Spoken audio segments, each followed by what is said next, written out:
Hello and welcome to the very first ever Driving Home, and I have to say Home podcast, and I have to give full credit to Harry for the name because thank you very much. It's a work of genius. It's absolutely, yeah. And as I said in the launch video, I hope the podcast is as good as the pun that the name is from. I mean, it's one. It did have a few other ideas for names, which we couldn't use. We pushed over, didn't we? We couldn't use, no.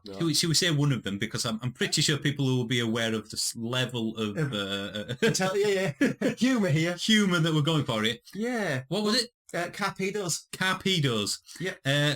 I'm thinking of torpedoes. Is that what you were That's what I was going on. That's what you were going for. Yeah. Right, well, let's skip past that. Yeah. This is new to us, so let's just go straight into the topic at hand. We'll worry about jingles, all that sort of crap, if this becomes a thing. So right, now, this is effectively about electric vehicles. Mm-hmm.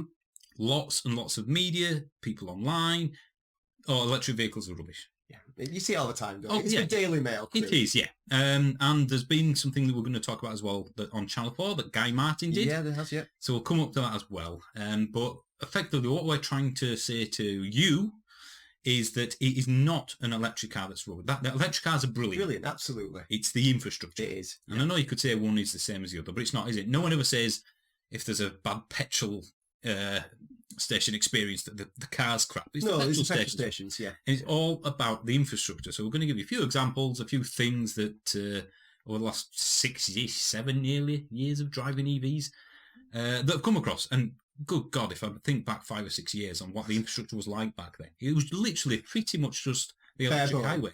Yeah. Wasn't it? There were, a few plugs here and there. But it's as good as it's ever has been, isn't it, at the moment? Yeah, it's only getting better. I went down from from West Yorkshire at the time to Southampton and back again in a 24 Leaf. Wow. And I think it took 9 stops or something like that. But you know what, we managed it. It was a challenge. But ultimately, compared to then, now the infrastructure is phenomenally better. But it's still not. There's a ton of EVs around. There is, yeah. I mean, you see them everywhere now. It's no longer a thing. There's no longer a thing, is it? No. I mean, we've been out for a little drive today, and I've probably noticed more Teslas than any other car. Model 3s are everywhere. There's another. They're all over the place. And I think it used to be, when I had the 24 Leaf especially, that was in 2015, you'd wave if you saw another EV. Yeah. It was that rare. Now, it's not even a Tesla wave. Even your car, if you saw another ID4. It's a car. It is, yeah. It's accepted, I think. Yeah. It's just different, and some people... It's like when smartphones came out, but people were still using BlackBerries and that. Yeah. I mean, it's a good analogy. How many people said touch keyboards on a phone would never work? Well, loads of people, yeah. Me included. Like, how on earth do you type with that? Well, exactly, yeah. And look where we are, just 10 years later. Yeah. So this is effectively about the infrastructure. And the infrastructure giving the cars a bad rep. Well, yeah, I mean, we've done videos about this, but we've had lots of long journey experience, especially in Scotland. Especially, yeah. Which is what Guy Martin effectively was doing as well. He went to John O'Groats from Grimsby. We'll come back to that in a second, but I think every time we've gone to the North Coast 500, we do it a lot. Yeah. Because it's brilliant. But why wouldn't you? Exactly. We're probably looking at best, a 70% success rate, on average a 50% success rate on the sites we've visited. I would say so, yeah. 50% success rate is appalling. And that's even with us checking to see if the charger is online. Yeah, it says it's working. Yeah, we know what we're doing. Yeah. Can you imagine if you didn't? Exactly, and I think that nicely leads us into the Guy Martin thing. Yeah. We've watched this, haven't we, a few times. We've done the calculations on these costings. Well, we looked at Twitter debates, wasn't it? The EV community. How could he possibly have spent that much? It kicked off, didn't it, the EV, Twitter sphere and all that, saying, how did it cost so much? And I must admit, because I'd gone off other people's information, I was confused. Yeah. But we'll come to the cost in a second. But yeah, ultimately, his last phrase effectively was, if you're doing more than 50 miles in a day, I won't bother with one yet. Well, that's his opinion. Well, yeah. And, hang on a minute. Doesn't he own an EV? He owns a Honda E, which is a fantastic car, but it's not exactly a great range one, is it? But he's had that for a year. So he's not against EVs, is he? No. And I do think that there has been a bit of a production element done in the edit. It's in the edit, isn't it? Yeah. Where they thought, well, for example, he visited Ionity. He did, yeah. Presumably 4 times. The first time at Gretna Green, was it? It was at Gretna, yeah. it got, I think it was topping out 60 kilowatts. Which, ironically, is what we were doing on that charger. In a van. Yeah. And we thought it was just a van. Yeah. Because the van went up to 100. It did. So he went there and he said, after all this time, it's charging nowhere near the speed it should have done. I think, and rightly so, you'd be annoyed. Yeah. And then on the second Ioniq trip, all you got was the voiceover guy, and that went to plan. Yeah. And that's it. Boom. Yeah. So I do think there's definitely been a bit of, well, it's not interesting if nothing goes wrong, is it? Well, you've got to make it into something that's watchable, haven't you? Something that has a bit of a challenge element to it. If he just got there, all the way there and all the way back, and there was nothing to report, and it cost a fifth of what it did in a diesel car, it would be pretty dull, wouldn't it? It'd just be in going, I went to a John O'Groats and back, and it cost me 50 quid. It was fine. It had no problems at all. They become a Top Gear where they don't have to, Well, yeah. You have to almost script things in sometimes, and I think we should point out, we don't believe he scripted anything on this one. No, we don't know. I think it's been done in the edit to try and make a point. Yeah. And to be fair, it's a fair. It's a valid point. It's a valid point. I mean, he effectively, he said it cost £204 in electric. He used Ionity, presumably because you can't see the whole journey, twice going up, twice going back down, and then the Scottish network for the rest. And he set off with a charge. Full charge, yeah, full charge. And we've basically done the sums, haven't we? Trying to say, well, he's done this many miles on Ionity, he's done this many from home, this on the chat. It's as close as we can get getting it, isn't it? It came to £198. It did, yeah. So I'm going to believe that. Right. Yeah, I'm going to believe it. And why would he lie? Well, yeah, he exactly. Come across as the sort of person who wants to. No. I mean, it was skimmed over and then said, it'd have been much cheaper in a diesel. In a diesel car, and they're correct. They did nothing wrong. They used the fastest networks, which just happened to be the most expensive. They ignored the fact that you get a membership with the Ioniq 5 car, which makes it cheaper. Yeah. Or maybe it just didn't come with it. I don't know. But it's an experience that could have happened. However, it is probably the worst case. Well, I guess if you were looking at it as a newbie, you go, I've got this much range. Where's the fastest place I can charge?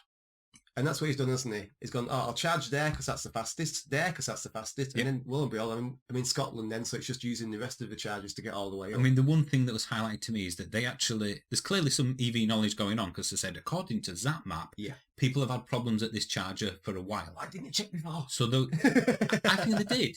And it set himself and up thought, well, it's fixed. It's going to work. It might be fixed, but ultimately, if they even know it exists, the ZapMap app, there's no way you didn't do an 1,100-mile round trip without checking them. Yeah. Well, where did he find? Because before the first charge in Gretna, he had to do a splash and dash, didn't he? To get to Gretna. So no doubt he used ZapMap to figure out where that was, because he can't have just gone. Yeah. It must be, put his finger in the air and gone, hang on, there must be a charger that way. Yeah. So I think there's been some direction. Yeah. In the production, or the director said do this. There was clearly someone with him. Because they were filming it. For his first charge, though, he has looked at the range of the vehicle and gone, right, well, it will do this one that is 10 miles before that runs out. I think it's the thing, isn't it? It's looking at what naivety. Well, no, I think he's done that on purpose, because he owns an electric car. He must know that you don't get on the motorway. You're not going to get the WLTP range, and you don't think so. In fairness of electric vehicles, you don't get that with most other vehicles, do you? You don't look at the MPG. Well, you don't get that in a petrol car. Then take it back to dealer and go, it's not doing 50 to gallon. This. Well, that's the thing. This is one thing that annoys me. The LTP range, which is for petrol and electric, it's just a standardisation. We know it's a load of rubbish. It's better than the previous one, what was that called? The NEDC, is it? Can never remember. Anyway, it's a load of honk, quite frankly. But for decades, longer than that, people have known that whatever the manufacturer says, you'll get in miles per gallon. Take 10 off easy. Exactly, yeah. So why all of a sudden people go, well, it says 300 miles. So there's a bit of, well, come on, use a bit of common sense here. But even then, I don't know how he got such crap range.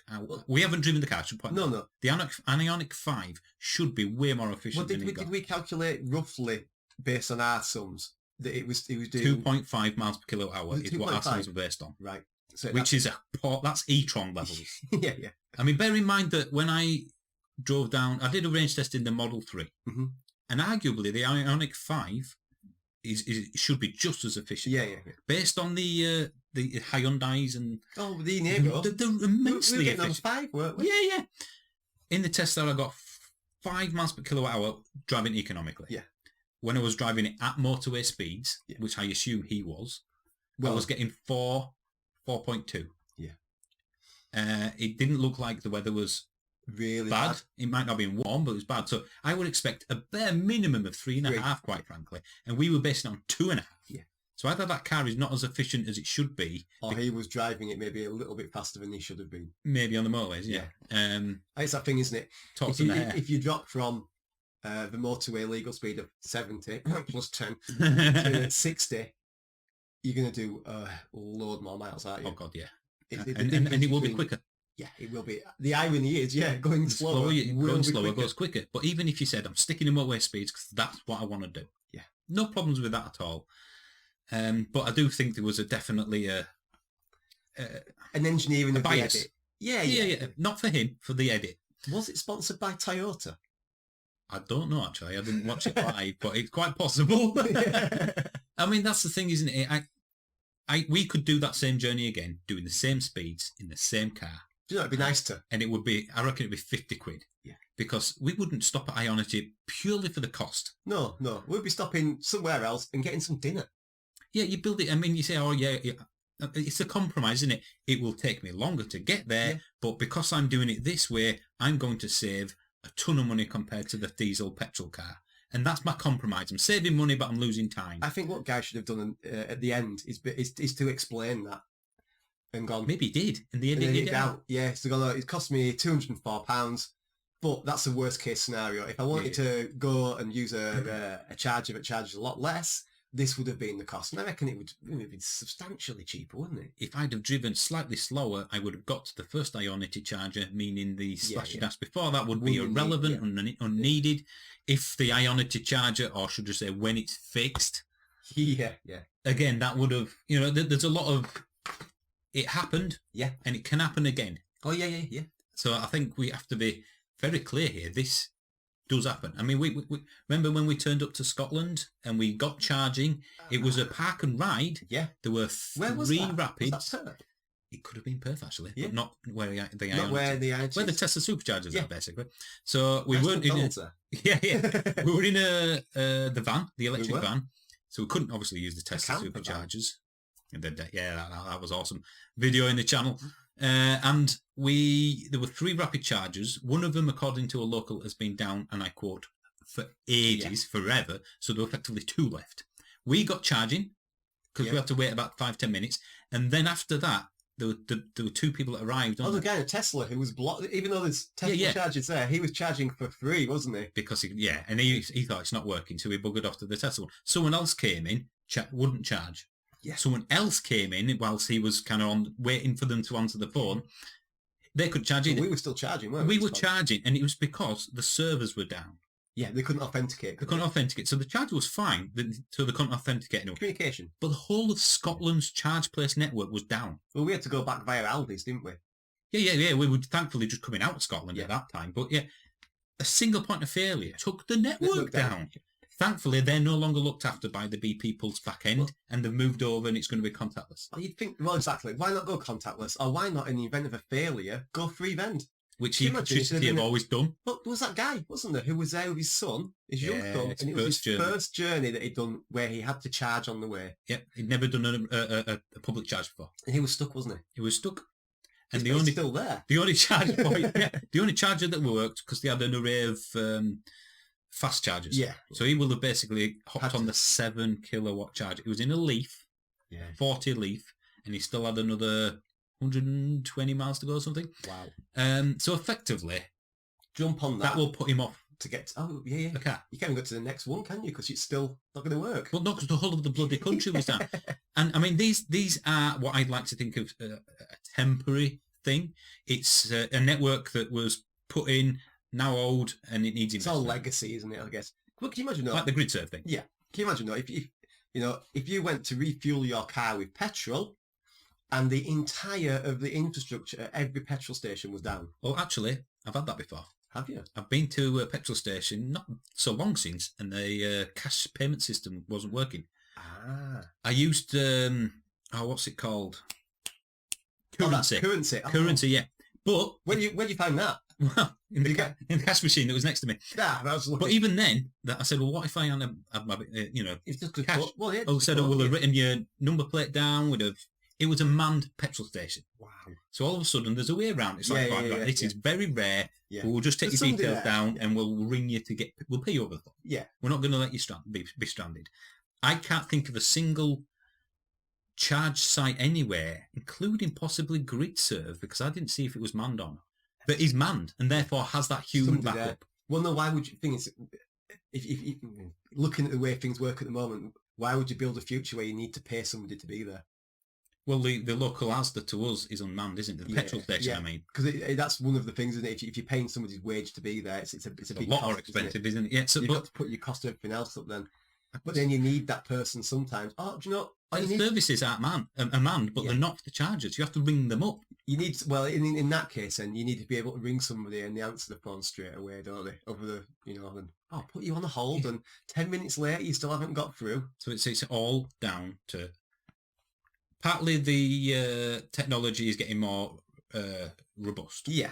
but mainly customer service. I think so. Yeah. Because that's the problem we had with the Charge Place Scotland over many trips. I've done a video about this where the average call time for them to answer me was between 30 and 40 minutes. Yeah. To answer a phone when someone's trying to get their When car. someone desperate, yeah. I mean, again, they've lost the contract for some reason. I can't imagine why. So it might be better, but... Well, it can't be any worse, surely. Well, no, ultimately. I'm just going to move on my extremely squeaky chair. Nice and professional Nobody podcasting heard going. No, I don't think so. Where was it we stopped in Scotland where the charger was working, but the interface, you couldn't press anything on the screen? That was at the Torridon. Torridon, yeah. He said on the app it was working. Yep. We got to the charger and it seemed to be online. Yeah. Plugged it in, and basically the touchscreen wasn't No, working. it wasn't, no. And so you couldn't click the accept or start charge. Just one button, wait, to get Yeah, the like start charge. So I rung them up. I think it only took them about 15 minutes to answer this time. We weren't sure if we got the right people. So I rung him up and I went, it won't start the charge, blah, blah, blah, explained it. He restarted the whole unit, 5-10 minutes down. It was the Linux booting. Yeah. And then, again, it still didn't work because basically the touchscreen was faulty. And I went, this charger is always down. That is what I said to him. I said, the charger, anytime we come to Scotland over the years, it's always this problem with the charger. It's always not something wrong with it. And he said to a customer, well, what did you go there for? Yeah. Because he fixed it. Because it said like on your app. since we've been last time. Yeah, the app said it was working. Yeah. I said it's always going down, not it was faulty, so we turned up there. I mean, what's even crazy though is that he couldn't remote start the charge. Yeah. Or it was working, no one could press the accept start. Yeah. And that's it's like it's designed. I don't know, is it because it's early chargers that went in? That's why Electric Highway was so bad. They were the first to put them in, Generation 1 stuff, really unreliable. Is it almost like when they've got it working, they've gone, oh, that works. Let's step back. It's working. Exactly. I mean, customer service again. The networks that have communication issues, it can't authenticate. It doesn't let you charge. It should switch. None of them switch to free vendor. Yeah, needs to. Apart from Electric Highway, and I don't know if they're still doing that now. It's GridServe. If they're going to get women, I mean, if they're going to get women to adopt electric vehicles, it needs to happen, doesn't it? You don't want to get stuck somewhere in, charges sometimes are out of the place, aren't they? Oh, I mean, people feel unsafe. Yeah. So what we don't want is a woman to get to a charge point and then to be stranded there because she can't charge a vehicle because it won't communicate with the server. Funny you mention that. And this isn't being sexist before anybody chimes in. No. This is a genuine thing that many people, including people on the BBC, have highlighted themselves. I think it was Maddie Moore from Fully Charged. Oh, right, okay. She even said, I feel uncomfortable right now. Yeah. And, other women do the same. And lots of people chimed in. And it's a thing. Jokingly aside, though, the amount of times we've been at a charger, that one in Scotland... Oh, God, every time we turn up, there's bloody doggers. Yeah. And we're not joking, are we? No. We've actually got it on film where people were flashing us. Yeah. In fact, that's a special. Let's come in. It's a special as well, yeah. I can understand. It does happen, doesn't it? You don't want to be there. Is that because they put them in places that were in between other places, so it made sense for the range of the cars? And now we're seeing the GridServe sort of thing where they're thinking, hang on a minute, people want amenities. We can sell them food. Yeah. They're going to be there for, even in the future, a minimum of 15 to 20 minutes. So we can... Well, it makes something out of it. Yeah. Just like a petrol station. Apparently make more from the shop than the petrol. Petrol make very little amount, don't they? So I think there's a bit of that. Well, we put them where it made sense, as in it's in between two towns. Yeah. But now it's kind of, well, yeah, we've realised it's that one. Oh, where was it? I think it was near Doncaster, Holiday Inn car park. It was pitch black, literally no lights. Yeah. Apart from the blue screen of the charger. And I did a video when I were there. If I didn't have my torch, it would be you couldn't see me. Yeah. That isn't a safe place to put anything where you've got to spend 20, 30 minutes and get in and out. Well, imagine though, if even as a man there and you've got your kids in the car or something, it's like, right, lock your doors. Well, yeah. Sitting there in the dark for, 20, 30 minutes. In a hotel car park. Yeah, exactly. Just off the motorway. No. So again, we come back to this. It's part of it's common sense, but a lot of it's all the infrastructure. It's not the cars. No, the cars are fine, aren't they? I mean, I have an electric vehicle. My infrastructure for 90% of what I do is my house. Yeah. Because I'm lucky enough to be able to charge at home. So therefore, the car's brilliant. And how many times do you hear people say, hey, it's fantastic. Can you charge at home? Yes, I can. So all of a sudden, when you rely on the infrastructure, it lets you down, it spoils the car. Yeah, well, it just spoils even though it's not the car. Yeah. And this is the whole thing, isn't it? The charging network is all right. I think something just has to fail 2 or 3 times and then people just go, it don't do it. And if somebody goes to, like the fella who done his first long journey and it failed, He's going to do another He's going to take his other car. He's going to take his other car, yeah. And when it comes up to getting an electric car in the future, is he going to go, I had a really bad time with the first one? Yeah, I'm going to get a Tesla. Yeah. Because there were, is it 8 or 12 chargers along the top? Yeah. And they all work all the time. If they go open to other... Well, maybe that will solve the problem. But we've literally done a couple of videos recently about one where my wife... Yeah, I have an electric vehicle. Yeah. I have a channel about this, and even she will not do a long journey in the Tesla. Yeah, it's partly because it's easier to take the other one. It's no longer a case of the apps. It's just different, isn't it? It's different. You got to have a different mindset, haven't you? Yeah, but it does prove why people get Teslas. Well, yeah, because it just works, and the car tells you where to stop. All right, it's planned in my stops. Yeah, job done. And I think that's ultimately what you need out of every vehicle. It needs to know the status of every charge point in the country. Is it working? Is it not? Is it in use? Is it not? And the location of every single one. Well, is it going to get to a point then in the future where every manufacturer's car sat-nav have that built in? So you put in a trip from North Yorkshire to London in any electric vehicle and it knows instantly. Maybe you can filter by who, you don't want to go to expensive ones, and it will just plan it all in for you. They already have this. I mean, I think this is from when I had the ID3, so I apologise if it's wrong. It had the charge points, so it basically like all of them, just the BP Pulse. Well, because presumably they paid them to be part of that. Yeah. And that's where we get wrong. It falls down again. It needs to be an open source thing, doesn't it? Where exactly. Which is why ZapMap exists. Yeah. That's why it exists. It shouldn't need to exist because the cars should have them all in. I think if you could build ZapMap into the sat-nav of a car, so it all integrates with your navigation and everything, that'd be perfect. There'd be no range anxiety. People could just use them as they would a regular. You can if you use Android Apple CarPlay. Does ZapMap do a premium subscription for that? But it doesn't work for Android yet, by the way. All right, okay, that's very soon it will do. But ultimately, Google. Yeah. Why are Google? How many people use Google Maps? Or it's based on. Yeah. If Google had every charger listed, and it's just an app, isn't it? Why not even as Google as when you set your destination, it could ask, "Are you in an electric car?"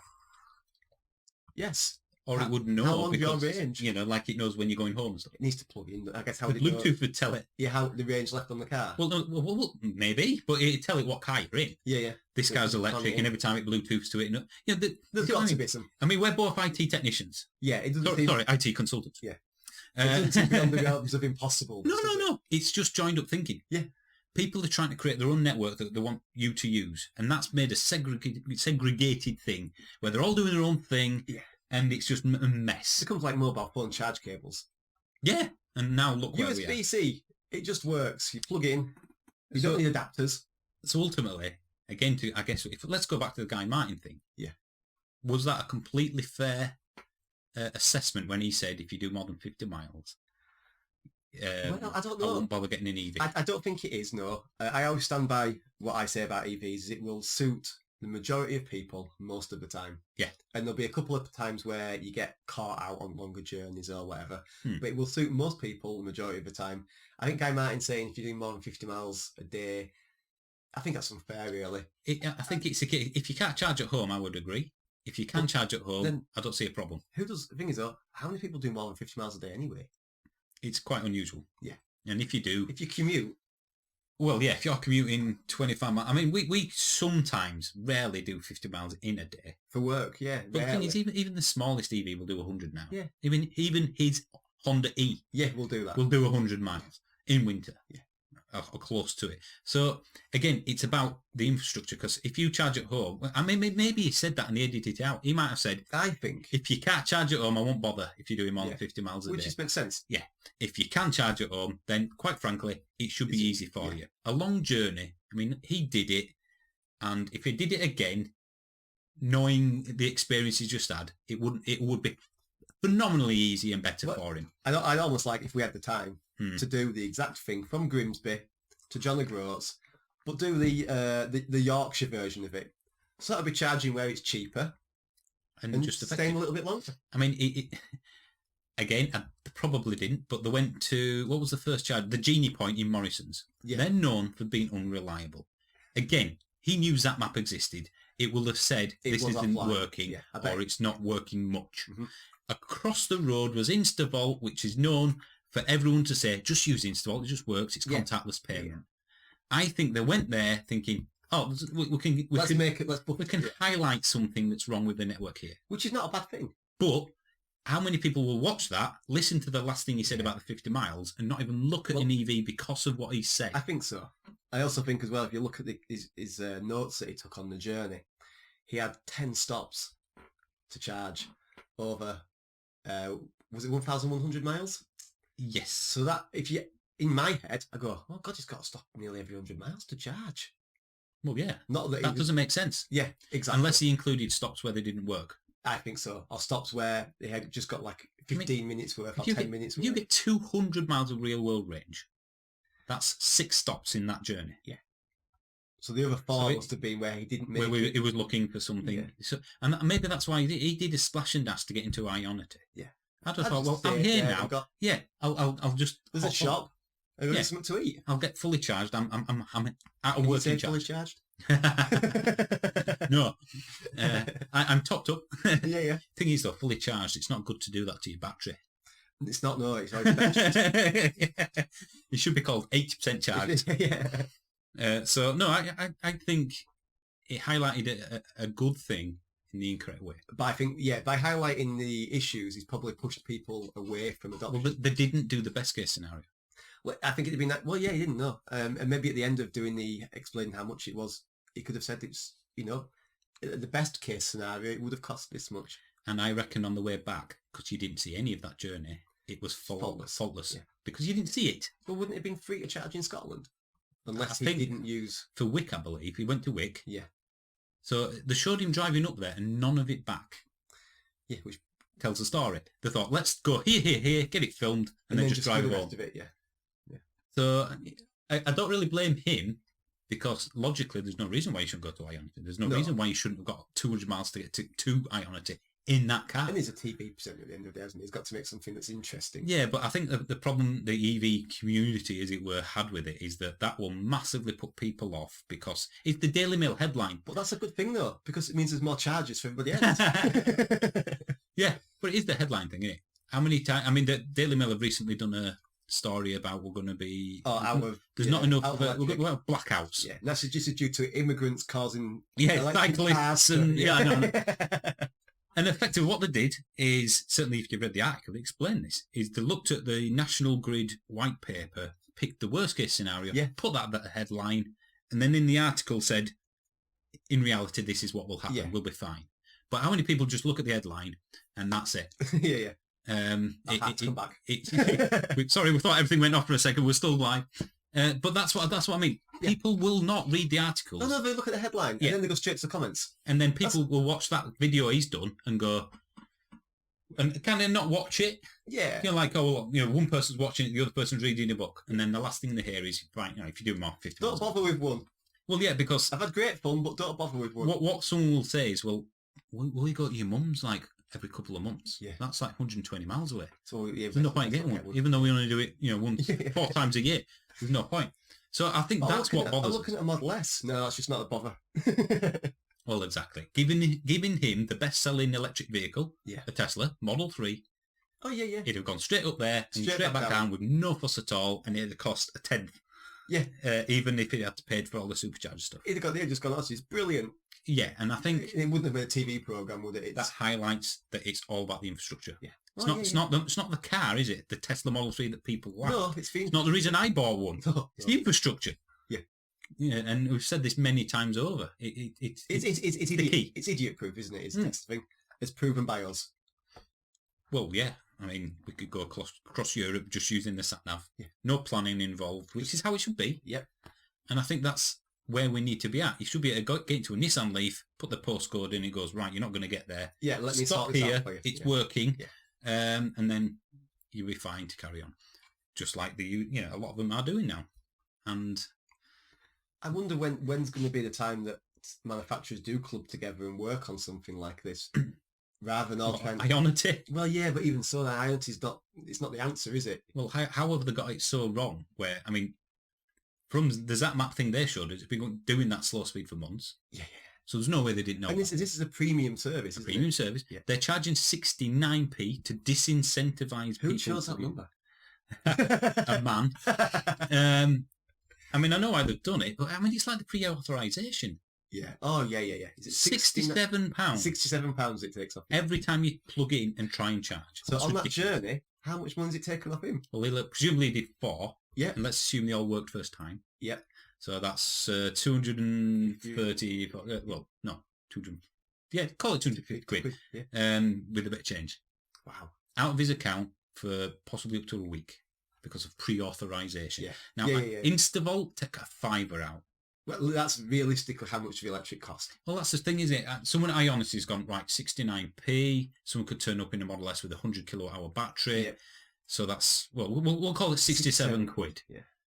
But it's only costing you a £5 in electric, Ionity. That's all you're losing if somebody somehow managed to defraud you. Yeah. How are you going to defraud? How could you defraud it? So, oh my God, we've lost £5. Again, it's customer service and common sense. Yeah. If they suddenly dropped it to 50p for non-Ionity members and made it, reliable. I don't know how it's not reliable, given the fact they've only got half a dozen sites. Well, the times that we've seen the Ionity charges there's nobody using them. No. So why not drop the price, get people to use them? The only people I know that use it regularly are on mine. The Shmee with his Taycan. Because you get it cheaper and it's fast. Yeah. And I think... he can't charge at home. Well, can't charge in his car. He can now. Right. It's a Tesla supercharger. Yeah. For Porsches and Mercedes and... That's just looking after the rich. Yeah. Well, electric cars are just for the rich, so that's fine. Yeah, it's fine, yeah. Even though you can get them cheaper. But it's all down to that, isn't it? The manufacturers are bringing out some fantastic... I mean, what have we done today? Oh, yeah. We've driven the Skoda Enyaq. Fantastic car. It's brilliant. But it doesn't matter if you give it to someone and then they have an awful experience charging it on their way to visit their mum. Oh, and they went back and picking it up. Yeah. Yeah, if you pick it up. Oh, dry throat. Yes. So, yeah, I don't know. If anybody's listening to this, or even watching it as a member, and thinking of getting an EV, and I get this a lot from messages. Oh, I don't know if the infrastructure's not... You can make it a lot easier on yourself with just a bit of common sense, guy. We've gone all over the country, up, down, north, south, everywhere, and we will be going to Europe. Probably would have done if it weren't for some sort of global pandemic. It's just a case of put a little bit of effort in, a little bit of planning, and you're fine. You don't have to do that with a petrol station because people know that the next town they come to, there will be one there. Well, so, that's going to happen sooner or later. It's going to happen, but all I'm saying is, look, a little bit of effort will save you a headache.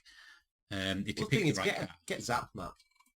Yeah. Get that on your phone. That's pretty much all you need. And there's something called, I think it's called a Better Journey as well, that even tells you where to charge. Really? Like ZapMap does. Yeah. Or just a bit beforehand, before you set off. Just have a quick scout. Is it working? I mean, I would always say to someone, go to somewhere where there's a bare minimum of 2 chargers on a site, because there's a bit of backup there, but ideally at least 4. Yeah. Because the chances are 4 going down. Very slim. Very slim, especially on some networks like your Instabots and whatnot. Ionity, we used it. I thought it was faffy to use, and it was bloody expensive. It nearly didn't go through the first time, did it? We weren't sure if it had taken a... Well, if I'd have stopped that and started again, that'd been 2 pre-authorization. So, and again, we're at the early adopter stage. Yeah. We're at the iPhone 3G stage. Yeah. We've got, it's maturing. We're on second gen of electric cars, aren't we, really? And chargers. Yeah, and chargers as well, yeah. So, everyone's different, I suppose, if everyone, if people are umming and ahhing. I think 98% of the people I know have bought an EV. Yeah. My brother, lad at work, got one. Yeah. Loads of people online. They all say, "Oh, it's the best car I've ever owned. Yeah, I will not go back to a petrol car." But they did the research. Yeah. And maybe is it a bit of that? People don't. Well, I shouldn't have to do research. Do you think some people just go into a showroom to buy a car and then end up walking out with an EV? Do you think there's some of that? That will happen, or get it as company car. Yeah. Where it gets I've got delivered. a friend with a 330e. I says, "Oh, do you ever plug it in?" Never plugged it in. Because he's not paying for petrol, presumably. Well, there's no point where would I plug it in? I haven't got anywhere. Can you not at home either? Not easily, no. Right. If you trail So you can't charge it on realistically. Yeah, he's like, "Oh, I've got it because it's company car, cheaper to get this. Never use it on plugged in on the charger." No. Yeah. It's like, all right, kind of pointless then. Yeah, so he will look at an electric vehicle as an inconvenience. Yeah. But that's the stage we're at. Yeah. I mean, people say, again, can I make this clear to everyone listening?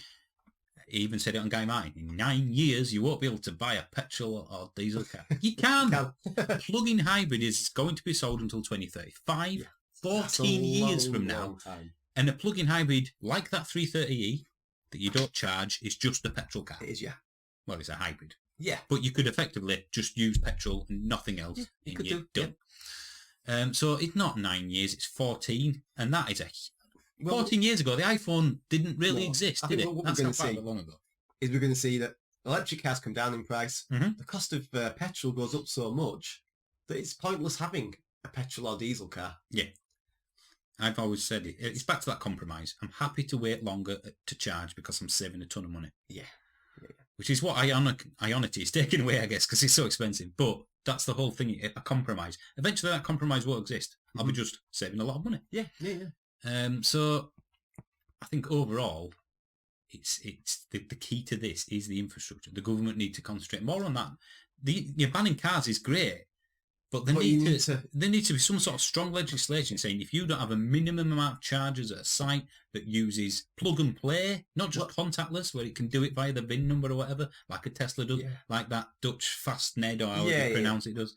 I think even GridServer plan on doing it as well. So it'll read the car's VIN and build you accordingly. Yeah, that's what you need. Why can they're not legislating saying you must have these? You have to have these, yeah. Minimum speeds as well. Yeah. There's still chargers going in every now and then at 50s. Yeah, why on earth? It's like old school broadband, isn't it? I'd rather you not bother if it's a local infrastructure thing. Yeah. Put 50s in. Just spend some money. And again, so things will catch up, I suppose, won't it? Yeah. But broadband's a good analogy. It is like broadband. When that came out, yeah, cities only. Half a meg. Yeah. Yeah, I remember getting my first broadband, 512. Yeah, 512, yeah. And then we never did this, but I remember all you had to do was change the config file on the Virgin router. 3 meg, was it? 10, I remember going to at one point.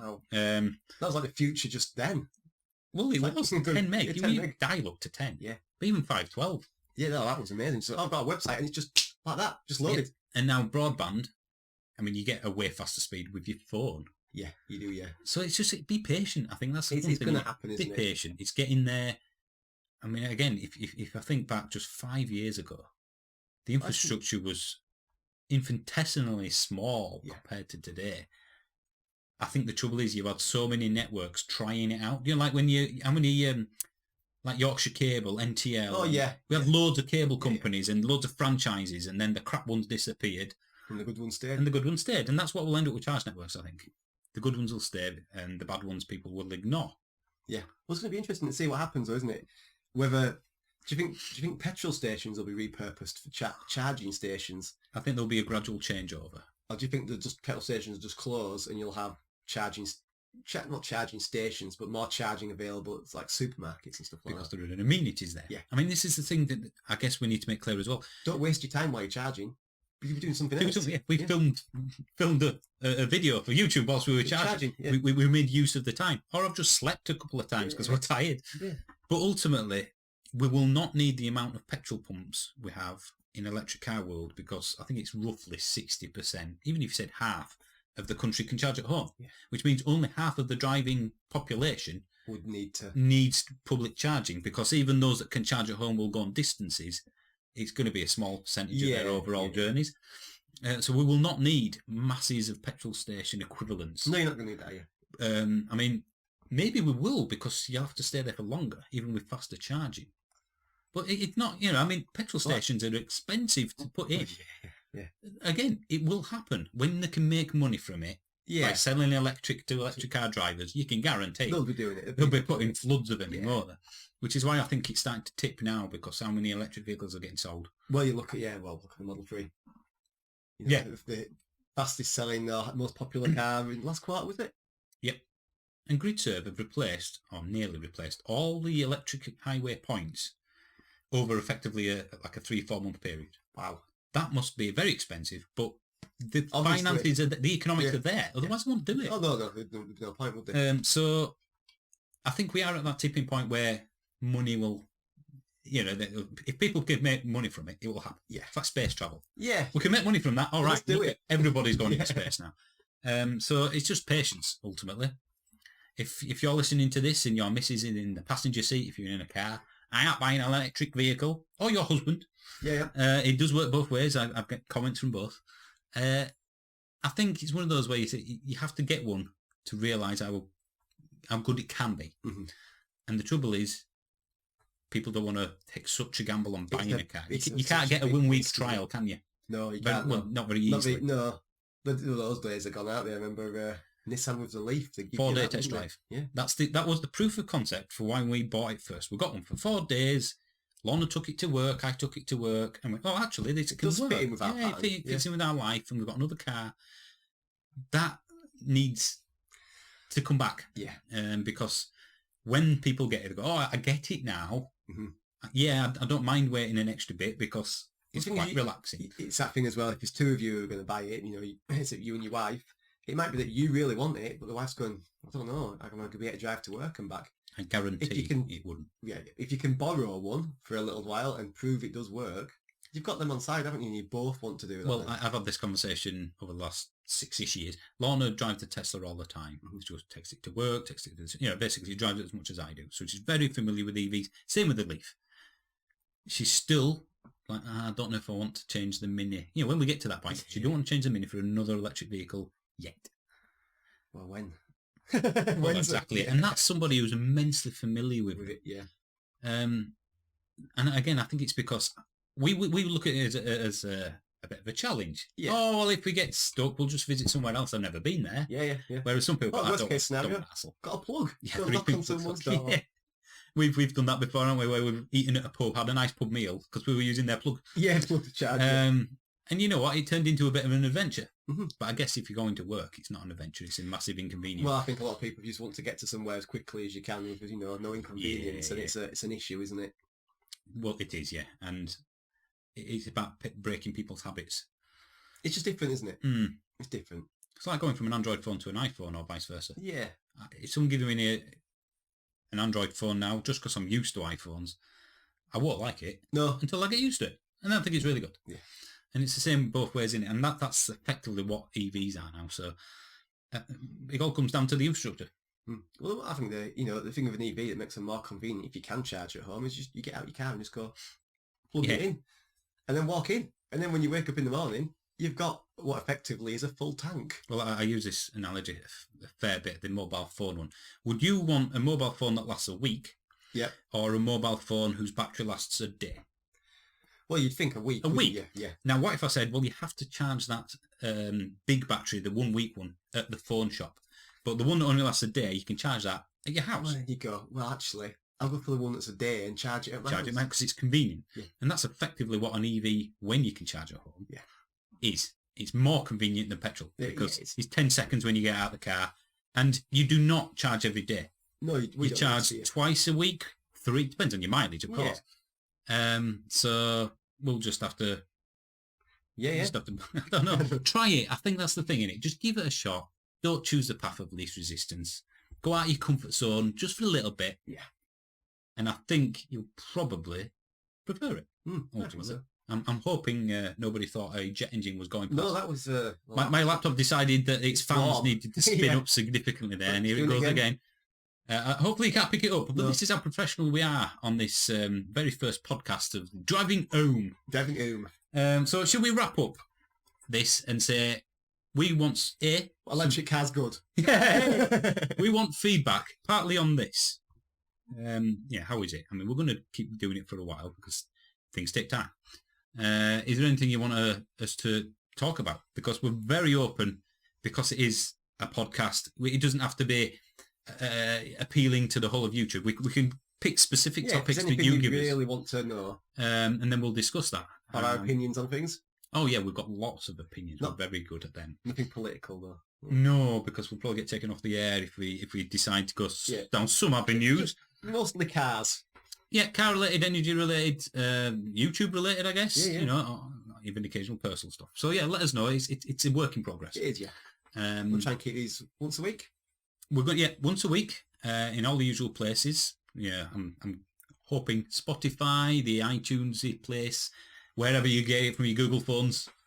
Just the podcast app. Spotify, I have no idea. Yeah. So let us know. I want to know where people listen to them as well. Yeah. I always envisage podcasts as being when you're driving to work or getting on the train. Yeah, something, a travelling sort Some of people thing. use them to before they go to bed, before they go to sleep. Sorry. Can you imagine someone going to sleep with us Yeah. in their ear? Oh no. Hang on a minute. Do you think somebody's maybe drifting off as we speak? I don't know. Shh. Got quiet now. Ah! Boo! So no, yeah. Let us know, because it might be brilliant, might be terrible, might be somewhere in between. It can only get better by feedback. I mean, do we use maybe use the podcast to go through the comments and answer some of the questions on videos? We have thought about that, because sometimes you do a video that asks a question. Yeah. Is this the best thing to happen in EV world? And lots of people give their opinions, but then that's it. There's no you can't reply to them, is there? Yeah. So maybe the podcast could be a good kind of response Yeah. to what the comments, because sometimes the comments and what we meant the video to be. It's like, no, you've not got what the video was I trying think to be. sometimes people, like you said, do watch the video and just get completely the wrong idea from it. Yeah, or only watch half of it. Yeah. So sometimes it is nice, a right to reply almost. Yeah. So yeah, we might change the location. The fact Spice it up. Yeah, we might not have a video. It depends how difficult this is. Yeah. If we end up doing this at a pub or something like that, or Well, I think sometimes it's not bad to have a little bit. As long as you can hear us, that's the main thing. We might, spend a lot on microphones in the future, but not going to do that until we know it's going to be a regular thing. Even though we've got a decent a stuff. thing here. But yeah, we're doing it next to a whiteboard shoe on in the side of the office. So it's It's a bit. typical EVM sort Yeah, of it is, channelish. Ambitious but rubbish, to coin the Top Gear phrase. Right, okay. Hopefully you enjoyed that. and tune in next week. Yeah, I mean, is the comment sections in podcasts? I don't know. How would you people do? So yeah, if you've got any questions, if you could let us know how we could answer them, So I've just asked for feedback, and there's no way of giving us feedback. email. No, I don't want even people emailing. Well, Well, I guess if you're watching this as a member. your mobile number. Yeah. Oh no! Drop my bottle. And your Lego. Right. Okay. Thank you for watching, guys. This is Driving Home. Is that how you say it? Home. It's not Yeah. home, is it? Oh, is it Yorkshire? Driving home. Driving home. We're driving home to listen to the podcast.